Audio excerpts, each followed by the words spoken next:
বিসমিল্লাহির রহমানির রহিম। আসসালামু আলাইকুম। সুপ্রিয় শিক্ষার্থীবৃন্দ, সম্মানিত অভিভাবক, দর্শক যারা এই মুহূর্তে লাইভটি দেখছেন, সকলকেই পলাশচান মডেল উচ্চ বিদ্যালয়ের পক্ষ থেকে অনলাইন ক্লাসে স্বাগত জানাচ্ছি। শিক্ষার্থীবৃন্দ, আশা করছি তোমরা সকলেই ভালো আছো। আলহামদুলিল্লাহ, আমরাও ভালো আছি। তোমরা একটু বই খাতা কলম নিয়ে প্রস্তুত হয়ে যাবে আর ক্লাসটি একটু শেয়ার করে দিবে।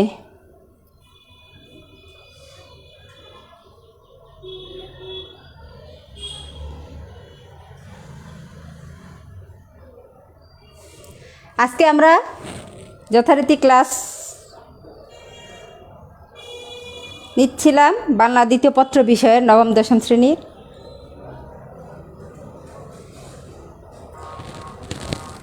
আজকে আমরা পড়ব কোনটা? একাদশ পরিচ্ছেদ, তৃতীয় অধ্যায়ের একাদশ পরিচ্ছেদ, শব্দের শ্রেণী বিভাগ। এই চ্যাপ্টারটার নাম হচ্ছে শব্দের শ্রেণী বিভাগ।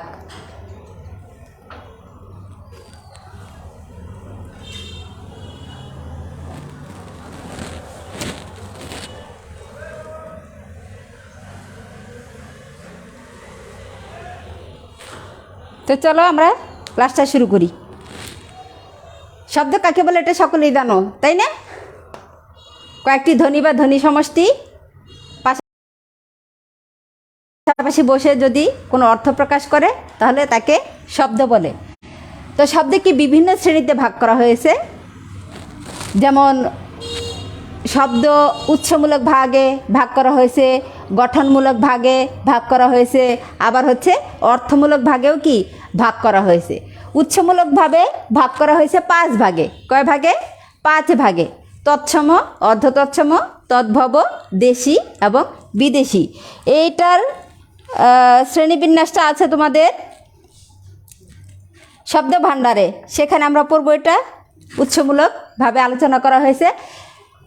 তো আজকে আমরা পড়ব গঠনমূলক আর অর্থমূলকভাবে। গঠনমূলক এবং অর্থমূলকভাবে কয় ভাগে ভাগ করা হয়েছে? গঠনমূলক ভাগে ভাগ করা হয়েছে 2 ভাগে। একটা হচ্ছে মৌলিক আর একটা হচ্ছে সাধিত। 1 নম্বর মৌলিক শব্দ। মৌলিক শব্দ গঠন অনুপাতে। তো মৌলিক শব্দ কোনগুলো? মৌলিক মানে মূল জিনিস, মূল একক, যাকে আর কি কোনো ক্ষুদ্রতর অংশে ভাঙ্গা যায় না, বিশ্লেষণ করা যায় না। মৌলিক কি? মৌলিক শব্দ, মৌলিক পদার্থ একই রকম বোঝায়। তাহলে মৌলিক হচ্ছে সেই জিনিসটা যেটাকে কি আর কোনো ক্ষুদ্রতর অংশে ভাগ করা যায় না বা বিশ্লেষণ করা যায় না। যেমন গোলাপ মৌলিক শব্দ। তারপরে হচ্ছে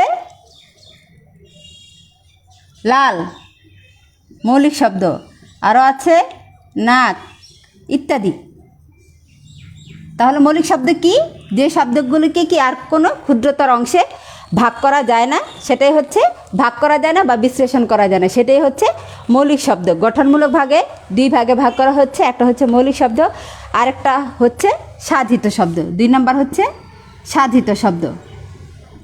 গঠনমূলক ভাগে 2 ভাগে ভাগ করা হয়েছে, মৌলিক এবং সাধিত শব্দ। তা সাধিত শব্দগুলো হচ্ছে এগুলো কি বিশ্লেষণ করা হলে কি অর্থবোধক শব্দ পাওয়া যায় আলাদা। বিশ্লেষণ করলে অর্থবোধক শব্দ আলাদা পাওয়া যায়। যেমন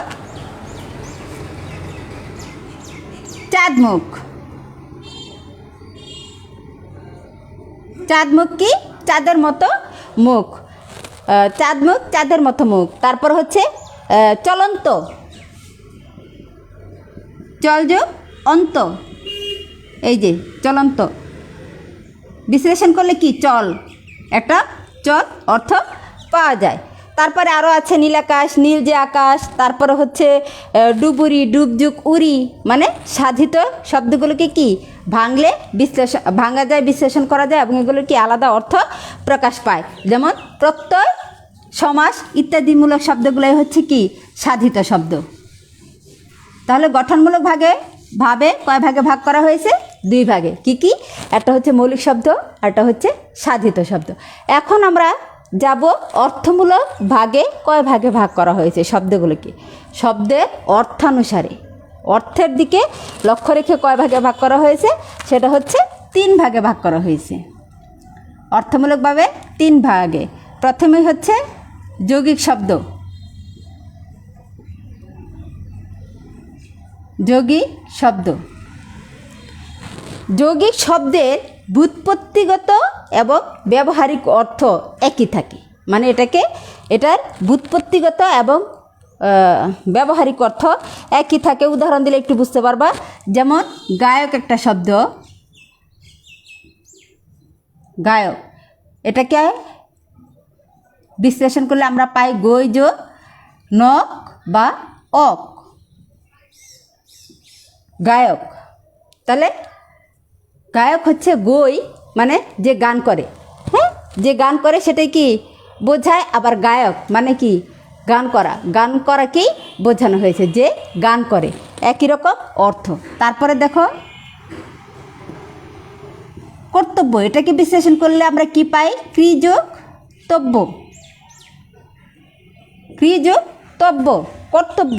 তো এই কর্তব্য ক্রি মানে কাজ করা, কর্তব্য কি কাজ করাই, তো দুইটার অর্থ কি একই আছে। এটাই হচ্ছে যে ব্যুৎপত্তিগত এবং ব্যবহারিক অর্থটা কি একই রকম, এই জন্য এগুলো হচ্ছে যৌগিক শব্দ।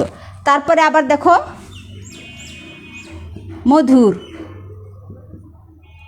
মধু যোগ র, মধুর, মধুর মানে মধুর মতোই, মধুর, মধুর মতো সুমিষ্ট বা মধুর মতো মিষ্টি, মধু মধুর মতোই। এরপরে আছে দেখো বাবুয়ানা, বাবুয়ানা, এটাকে বিশ্লেষণ করলে আমরা কি পাই?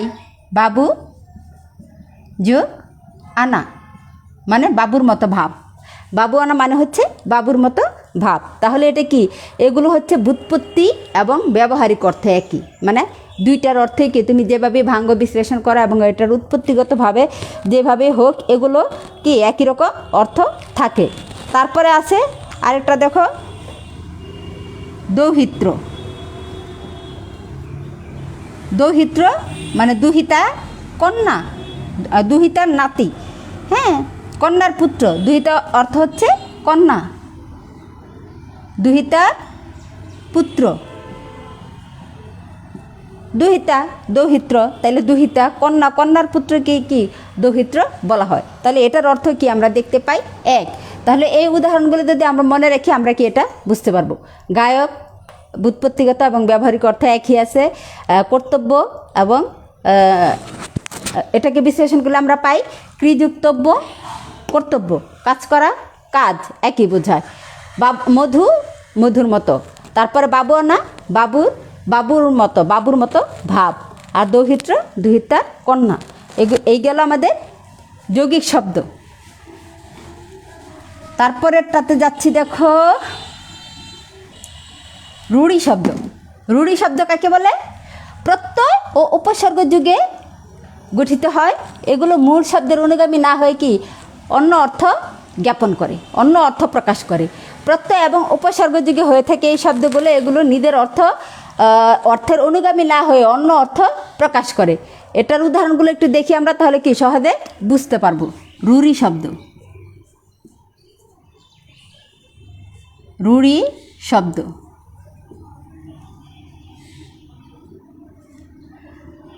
হস্তি একটা শব্দ, এটাকে ভাঙলে আমরা কি পাই?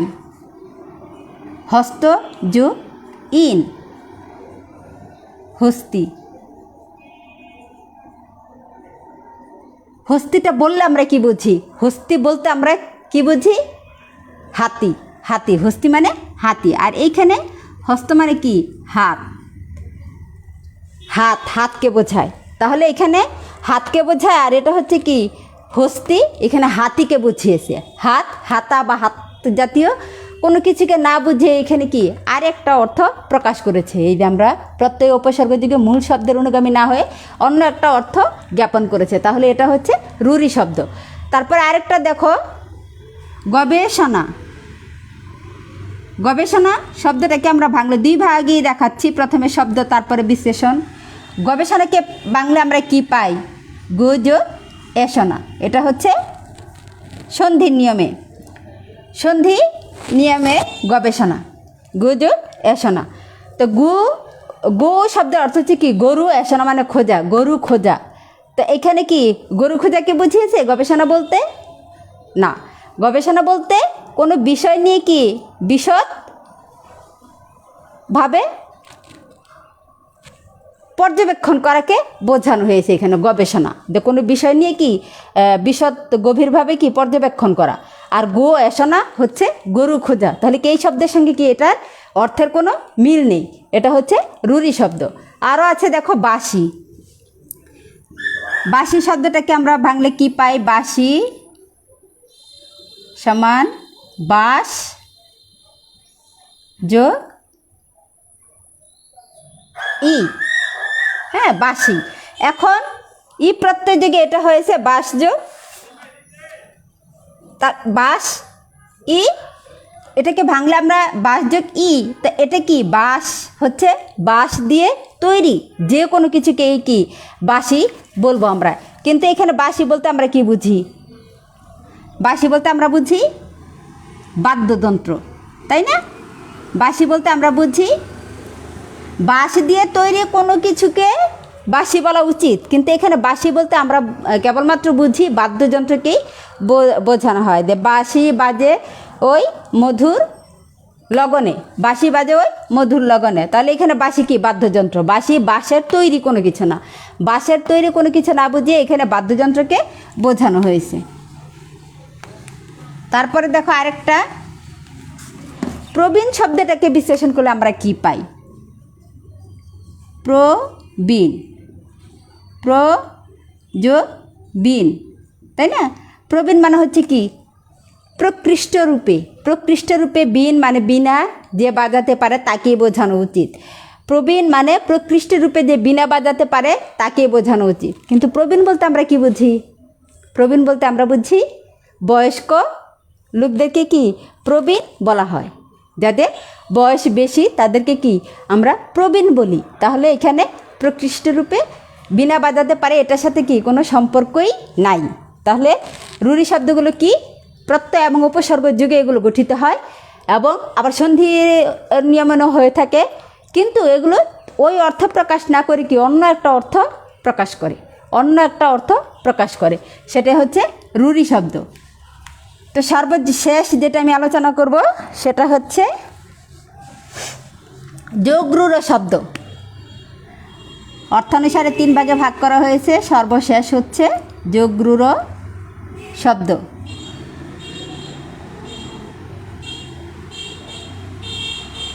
যোগরূঢ় শব্দগুলো সমাস দ্বারা নিষ্পন্ন হয়ে থাকে, যোগরূঢ় শব্দগুলো সমাস দ্বারা নিষ্পন্ন হয় এবং এগুলো সমাস সমান পদে, সমাসের ক্লাসে কি আলোচনা করেছিলাম তোমাদের যে সমাস সমান পদ কি।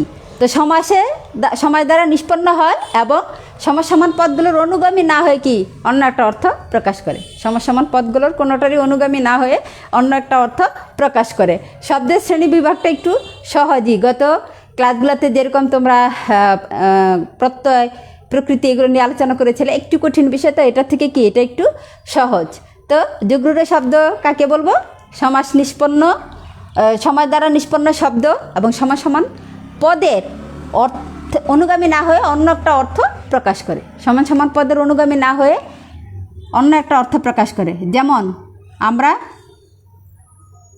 পঙ্কজ শব্দটাকে যদি ধরি, পঙ্কজ মানে কি পঙ্কে জন্মে যা, পঙ্কে জন্মে যা, পঙ্কজ যা পঙ্কে জন্মে সেটাকে কি পঙ্কজ, পঙ্কজ শব্দটাকে এইভাবে সমাস নিষ্পন্ন হয়। তাহলে পঙ্কে জন্মে যা, পঙ্কে তো অনেক কিছু জন্মে, তাই না?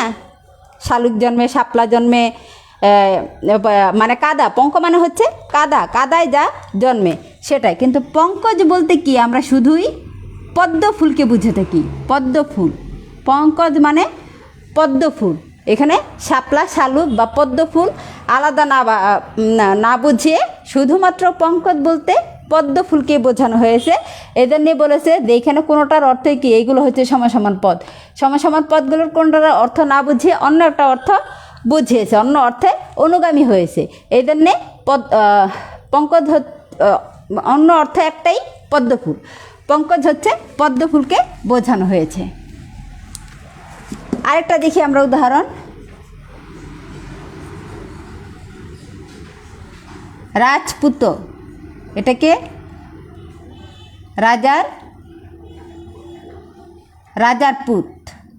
রাজার পুত্রকে রাজপুত বলা উচিত, তাই না? রাজার পুত্র, কিন্তু এখানে রাজার পুত্রকে না, এটা রাজপুত হচ্ছে একটা জাতিকে এখানে বোঝানো হয়েছে। রাজপুত মানে একটা জাতিকে এখানে বোঝানো হয়েছে, রাজার ছেলেকে নয়, রাজার পুত্রকে না, এটা একটা জাতিকে বোঝানো হয়েছে।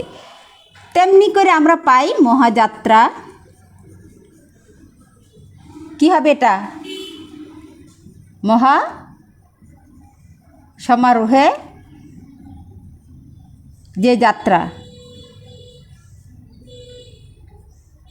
মহাসমারোহে যাত্রা। কিন্তু মহাযাত্রা বলতে আমরা কি, মহাসমারোহেতে যে কোনো যাত্রা হতে পারে, মিছিল হতে পারে, মিটিং হতে পারে, কোনো অনুষ্ঠানে হতে পারে। মহাসমারোহে কি ওই উক্ত অনুষ্ঠানে যোগদান করলো। কিন্তু মহাযাত্রা বলতে শুধুমাত্র কি শেষ যাত্রাকে বোঝানো হয়, মৃত্যুকে বোঝানো হয়। শেষ যাত্রাকে মহাযাত্রা বলা হয়েছে, তাই না? মহাসমারোহে যাত্রা, এটার অর্থ না বুঝিয়ে এখানে কি বলেছে?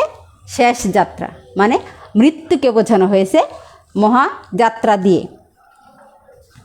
আশা করছি তোমরা বুঝতে পারছো।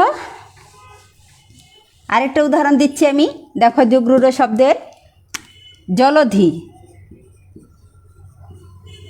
জলধিকে বিশ্লেষণ করলে আমরা পাই এই জল ধারণ করে